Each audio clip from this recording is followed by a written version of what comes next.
Meanwhile, in the UK, Britain's BBA Aviation saw its shares fall 5% after it reported falling first-half profits due to higher costs. A Monday's strike at the UK's biggest airport was called off late on Sunday, and some airlines, such as British Airways, reinstated flights. Even so, 16 flights were cancelled, including 3 by Lufthansa. Now, for London market reports, I'm being joined by Juliana Olainka, my colleague in London. Hello, Juliana. Good afternoon to you. Good afternoon to you, Chimmy. Nice to see you back. Thank you. I'm happy to be back. Now, how is the trade tension mount rocking the UK markets this Monday? Well, it's interesting. The equity markets are clearly razzled by what's going on with these tense trade talks. Ever since Thursday, Trump announcing those 10% tariffs on $300 billion worth of Chinese goods, we've seen the FTSE plummet into triple figures, and there seems to be no let off today because we're hearing in the city that the Chinese government are telling state buyers not to invest into any agricultural products from the US. We've also been seeing and hearing that the yuan, the Chinese currency, is trading below 7 yuan, which is to $1. This hasn't been done in 10 years. It's interesting, and we're likely to be seeing over the course of the day how exactly Trump will respond to this, because, of course, he has been trying to influence Powell into lowering the dollar so it can continue to be the strongest currency trading at the moment. So definitely during the week we'll be seeing just how that affects the city. But let's have a look at the numbers at intraday. The FTSE All-Share is down 1.89%. The FTSE 100 is down 2.01%. And the FTSE 250 is down 1.57%. Not great news for currency. The British pound still struggling, down on the US dollar by 0.08%. £1 will get you $1.21 today. Down on the euro by 0.62%. £1 will get you €1.08. And the pound is also down on the Japanese yen by 0.59%. All right, Juliana, while we'll keep a tab on that China-US trade row, officials from Heathrow and the Unite Union are holding talks to avert strike action, which will disrupt flights at the airports on Tuesday. Any headway on that yet? Not yet, Chimmy, but it's been a horrible day for passengers. Heathrow bosses, they're in crisis talks at the moment, and with Unite, and that agency represents about 4,000 workers, and these are from security staff to baggage handlers who are not happy with Heathrow offering about a 7.5% pay rise over 2.5 years. The strike was supposed to be 48 hours, and although last night they called off the strike for today, it still has affected thousands of passengers. As you earlier said, 16 flights were cancelled and there are several delays. A lot of customers are having to spend hundreds of pounds just to try to avoid this.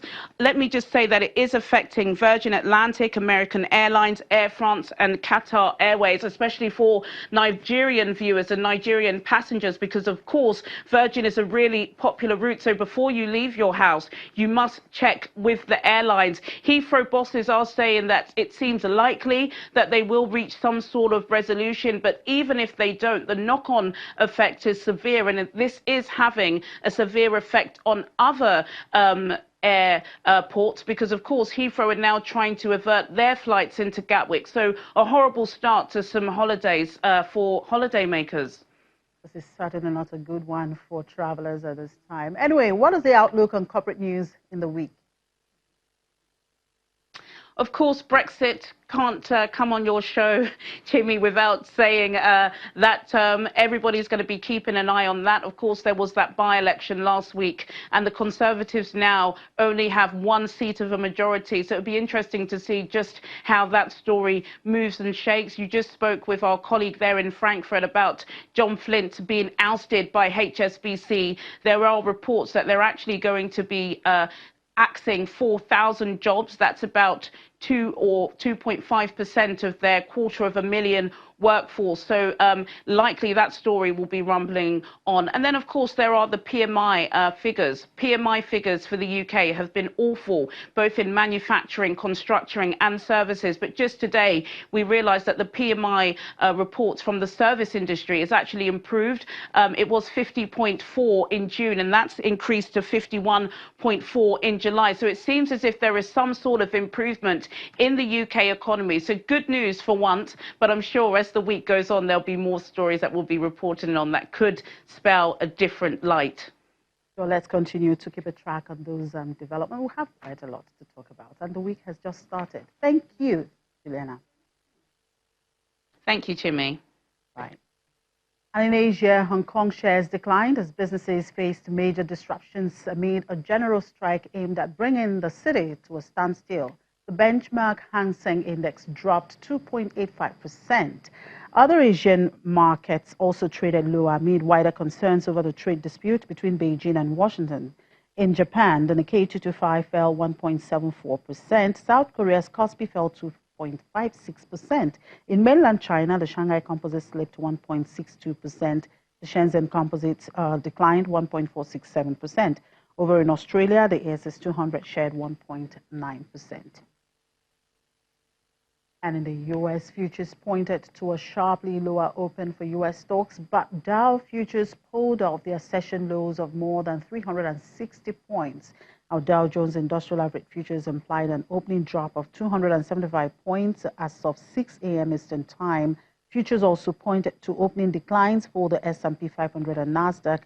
Trade uncertainties sent in the Chinese yuan lower on Monday, with the currency breaching a key psychologically important level of 7 yuan per dollar. Amid the trade turmoil, the S&P 500 saw its worst weekly drop of 2019 last week, falling 3.1%. The Dow Jones Industrial Average had its second worst week of the year, declining 2.6%. And away from the equities markets and back here on the African continent, Kenya's private sector activity was little changed in July as firms struggled to cope with increased demand. The market's Stanbic Bank Kenya Purchasing Managers Index for manufacturing and services came in at 54.1 in July, slightly lower from 54.3 in June.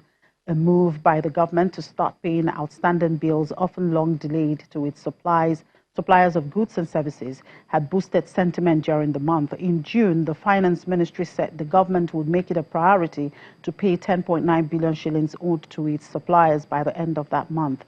The Kenyan economy grew by 5.6% in the first quarter, slowing from 6.5% in the same period a year earlier, mainly due to the impact of dry weather. After the break, we'll take a peep into what the week looks like in South Africa, as well as Nigerian equities market update. Do stay with us.